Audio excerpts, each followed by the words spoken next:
Hey guys, Mike here. So we get to answer all your questions and go over some comments and stuff. And we're going to cover everything from small caps, what's going to happen to them in 2024, to people accuse me of ignoring the economic data out there and just becoming so super bullish. And that's people I know that don't watch all my videos, that's for sure.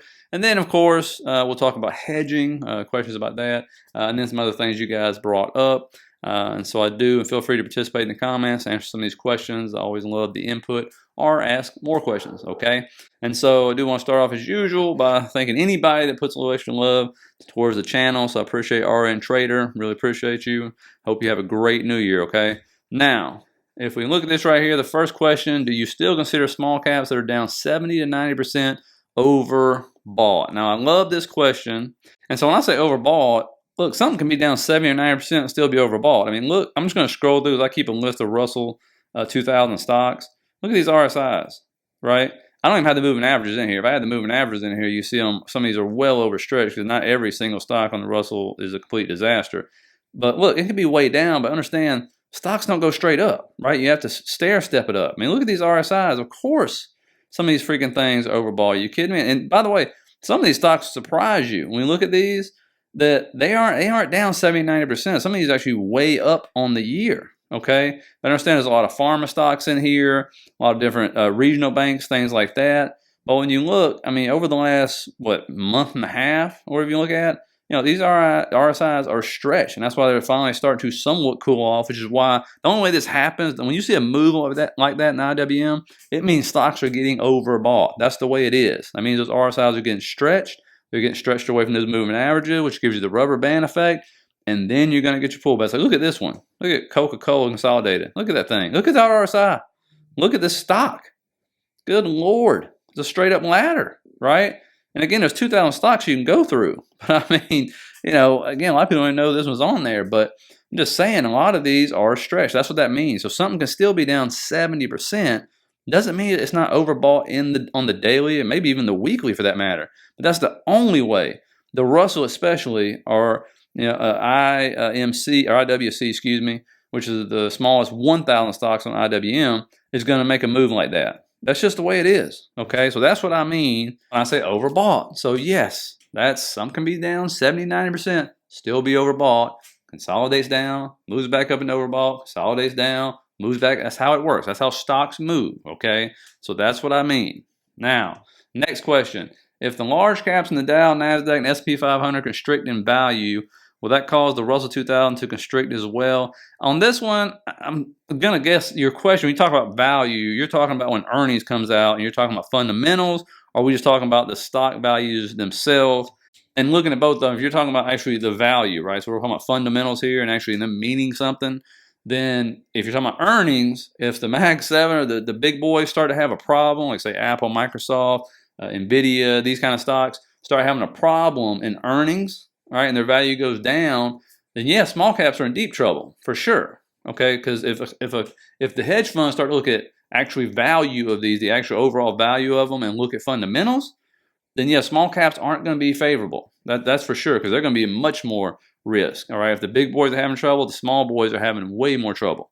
You can almost guarantee that. And so now, if we're just talking about stock prices, that's what you're talking about, then it doesn't mean that at all, right? Because we're seeing, the Mag7, which I'm going to get into in a minute and show you what I'm talking about, they aren't like blowing the roof off of it over the last month, right? But small caps sure are. You just saw that in the last answer I just gave somebody. And so, again, two different things. So I hope I answered that question, but I think you're talking about fundamentals, but I could be totally wrong. Now, this is kind of a long one. I'm making a little bit shorter here, but it comes from Stockman. I feel like you disregard the current state of our economy, Mike. The last few crashes, 2000, 2008, 2020, occurred following a rate cut cycle and uninverted yield curve. The time the curve is far deeper inverted and has been inverted longer than all the other instances. I would never expect crash prior to the curve uninverted and before a rate cutting cycle.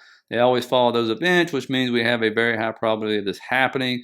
Understand something that I do a monthly video at the end of the month. It's something I'll continue doing in 2024. Just put out the other day called Monthly Recession Watch Update with Powerful Indicators, right? And so I feel like you only got to do it once a month. And the ones I usually look at, right here, you can pause it, look at this. But, this is looking at Chicago PMI, new orders, the transportation, the inverted yield curves, unemployment rate, and a bunch of different ratios I really like to use. So trust me when I tell you, I cover it. I think even in the public videos, I have put many, or I should say a lot of data out there for you showing how many times I talked about manufacturing and industrial being just hot garbage, and people just don't seem to care about it because the economy is 70% services now, and so maybe that's the problem. But again, I cover this, so trust me, I think you pay close watch on this, okay? And so no, I'm not discounting that at all. Appreciate the comment though. Now, next one. And guys, before we continue, if you're getting anything out of this, please hit that thumbs up down there. I really appreciate it. And if you like the material here and the videos, think about subscribing. Mike, how can you say the Mag7 haven't kicked in? That is laughable. Do I need to tell you their returns this year? Ridiculous. No, you definitely don't need to educate me, since I've basically put this out to the public many times and how ridiculous the Mag7 performance has been. But when you look, what I'm talking about is basically in November and December here, what has the Mag7 done compared to all these other sectors and stocks that have been moving? Almost nothing. Microsoft is actually down in December, right? You look at Apple, what's it been doing? Once we got all-time highs, it's sold down. Those are two of the most heavily weighted stocks in the S&P, okay? You look at the other ones, for crying out loud. You know, when you look at Amazon, right? It's moved up since December, I think like 3%. Now we sold down that trend line, which I'm really happy to see right now. And so it's up about 3%. Not too bad. But again, when you actually look, even when you go back to August, you know, it hadn't done a whole lot of much of nothing because it's been moved down, it moved up, it moved down. They're kind of in these ranges, right? When you look over at Google, wow, look at that. I mean, it's moved up a little bit, which is nice. But again, when you compare it, I mean, 4% in December. And then when you look at the whole chart, you go, it's just kind of been in these ranges, right? They had these great moves up coming into August, and then another. Look at NVIDIA. Look at that range, you know? And so still in that same range, right? Then you go to Meta. This is like one of the only ones. This one and Tesla. That one's actually has had a move. 12% in December, right? Tesla, nice move up, right? Where's December 1st? That's December 13th. December 1st, it was consolidating, going through here. Then on the 13th, it kicked in, right? And I think we got like a 12% move. But the big boys, the ones with the most weights, no, they haven't done anything compared to all of those other stocks. Unlike, for example, Enphase, woo, look at that one, 37% in the month of December. You know, we pull up Square, we talked about these, all the fintechs for that matter. You know, just absolutely, look at this thing. You know, just crushing it. And just in December, we don't even count November, we'll just count December, you know, 25% for it. And there's thousands of other stocks that have absolutely been moving like a madman, which of course is why you see the IWM beating the brakes off the SPY and the Qs, right? Up like 15% at one point in time just through the month of December, okay? And so that's what I'm talking about when I say the Mag7 kicking in, right? So when the Mag7, if money starts really just piling back into like it did before, then, you know, and NVIDIA is going to break 500 and go to 550. Meta's going to hit all-time new highs. Apple takes off again. Watch what the S&P does. Oh boy, it's going to break through all-time highs, all right. But money has been rotating right now, just trying to get more bang for its buck by going into the small caps, going into fintech, right? Going into biotech. Okay, that's plain to see. So it doesn't mean the stocks aren't moving, but compared to what they were doing from January through July, really? That's where they got all those major gains at. Then they kind of got stuck. Okay, and so keep that in mind. That's what I mean by that, okay? So pan out and look at the charts. Now, next question comes from Bob here. He says, Mike, how do we hedge our portfolios by SDS SPY puts? Thoughts on this? You know, I've said this before, I don't really hedge a whole lot. I know a lot of people that do, and I know a lot of people that don't. And the reason why I personally don't hedge is because I feel like it's like I hate insurance, for example. I hate paying homeowners insurance. I've been here for 7 years. We've never used it, and so I just keep paying and paying and paying. Like my car insurance, I remember I had a car for 10 years one time. Never had a claim on it. I paid all the insurance. The only way you actually get your money's worth if something happens, right? And so I feel like hedging is that way. Like if you're good at it, do it. But if nothing happens, then that money just goes down the drain. For me, I personally like to take the money, and if we do have pullbacks, just use it the dollar cost average in to the stocks I have, or maybe buy some calls or whatever and do it that way. Now, I did hedge. I put a video that was a week or two ago, whatever it was, talking about the VIX, and I showed you the levels and all this crazy mess. Well, I did buy VIX calls. Those paid off. It worked out perfectly. It actually like went up the next day, but you know, that was kind of just a lucky guess in there, to be honest with you. I expected it to go up because we hadn't had a pop in December. So something like that, if it's like right in your face and you go, yeah, this is a perfect time, then yeah, I'll probably hedge. And you can do, triple leverage ETFs. You can do call, put options, depending on which way you're hedging here, of course. You can also, some people like to sell calls and puts, and so that's another way people somewhat hedge. They collect the premium and they think we're going a certain way or something. So, they'll do that as well. So there's many ways to do it and stuff. And then some people just don't do it. They just use the money they were going to use to hedge to DCA in on the pullbacks. Okay, and so, but there's many ways to do it. You just got to feel comfortable doing it, and don't do it blindly. Please look at the chart. All right. Now, this is the easy one here. We talked about this before. What is an RTH gap?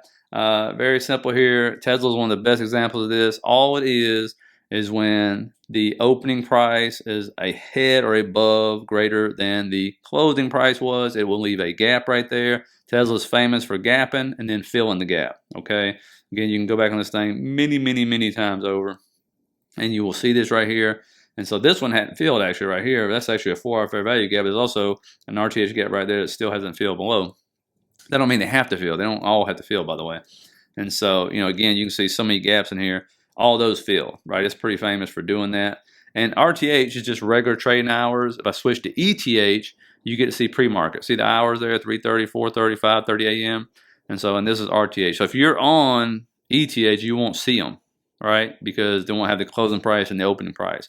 So just make sure you look at that. Now, next one here is a comment here, and he says, "Hey, Mike, I've tried sharing your video, and the feedback I get is that it is difficult for new traders to understand you. I'm thinking you might need to start breaking things down more, with the assumption that there might be a few brand new traders who never heard of these terms before, RTH, FH gaps, etc. For instance, your explanation on Tesla sounded like Greek to him, like he said." And I appreciate that comment, and trust me when I read the comments, okay? So I hear people say, one, can you enunciate more? My wife laughs at that because she's a speech therapist. So she knows me. I talk fast. I have an accent, especially if I get really pumped up about something. And so she's learned to understand me. I've actually tried to keep it slower. Then when I keep it slower, people say, "Oh man, I was like falling asleep," because I'm kind of not being emotional about stuff, because I'm literally focused on how I'm talking, and I need to enunciate more. And it's just weird for me because, my brain's going a million miles an hour. That's how I talk. So I do get that one. The other thing is I understand what you're saying, but also the thing is I do daily recaps and these things. I try to put it in there once a week. But can you imagine every day if I try to explain the definitions? I wouldn't even watch the channel. I'd be like, man, give me a break. There's just no way, right? And so I would say this. One, either join the membership. You can learn that stuff. We go a little more in detail. Or two, and I'm not being a smart aleck when I say this. This is exactly what I do when I was watching like ICT videos or some other kind of videos, and I didn't understand, stuff was over my head. I just go into my old friend Google and I type it in. You can see it right there. I've typed this in before. What is a fair value gap, right? And it gives you the definition, and then go watch videos on this, right? What is an RTH gap? And not only do I like to read definitions, I'm a visual learner, so I have to watch videos on this stuff. So that's what I do, right? What is an Roth IRA? There's thousands of questions over the last 4 years I've had this channel, just watching stuff. And so that's a great thing about Google, YouTube, all that stuff. You can find this stuff. Here's a favorite. Why call sweeps drive Tesla stock, right? You look this up, there's so many things you can read about this, and you'll see and understand what's going on. It'll talk about market makers. But yeah, I can't go back in every video and do that. You got to take notes, and you really, truly, again, not to be a smart aleck, you got to put the work in, man. Like, that's just the way it is. If you want to be a good investor, good trader, good anything, good father, good husband, mother, whatever, you got to put the work in, right? And it's no different than what we're talking about here. So, that's my answer to it. I appreciate your comment and stuff. I really do appreciate you sharing the videos a lot. I really do. Last one here, Mike, not sure if you get a chance to read comments, but I've started investing in 2018 and watched hours and hours worth of investing videos all over the internet. I just wanted to say that your videos are the most helpful, easily followed, down-to-earth, and informative presentations out of all of them. And I wish I discovered this in the beginning. Thank you so much for your work, and I wish you and your family best of the holiday season. And if you watch my regular Saturday videos, you know I never put comments like that in there because I'm not about patting myself on the back or anything else, but I really appreciate that comment and all the rest of you who leave comments like that, because it absolutely, you have no idea how much it makes my day, because yes, I do put a lot of hours into these videos and things like that. And this channel was created for the sole purpose of trying to, one, me learn, then pass it on to every day people, right? And so all around the world. And my goal is to say, this market, something's not right. Or we've been taught in school, we've been taught by the mainstream media, it's BS. That's just what it is, right? What I've learned through these years and what really moves markets, the whole point is to pull back the curtain. So for those who want to see it and educate themselves and get better at stuff, they can look and go, oh, okay, this is what really moves markets. These things right here, this is what matters, okay? Not this kind of crap we've been taught all these years and stuff about it. And so, that's the reason. So, I appreciate it. I'm going to continue to do that. Again, my goal in 2024 is to write an ebook about all of this stuff. Like just an absolute book on from top to bottom, investing, if you want to do trading, whatever it is, but just understanding what the real market is so people can turn around.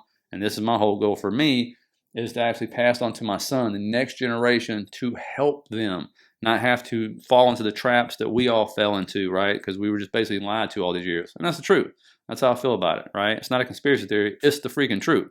I got 3 degrees, and I can tell you, and one of them was finance. That's a bunch of BS is what that stuff is, okay? And so, having learned this and what I've learned since I've had this channel, it's just mind-boggling. It's eye-popping. Still to this day, I still go, wow. But guess what? Like I said before, it takes a lot of work, man. You got to be willing to put into that. If you're willing to take 3 hours to watch a football game, I love football more than anybody else. You need to be willing to put 3 hours in a week at least, on investing and learning the tricks of the trade and everything else. And it's not rocket science. I'm telling you, that's something you've been lied to about too. You got to go hire a financial advisor. That's the only way to do it. That's ridiculous. That is absolutely ridiculous.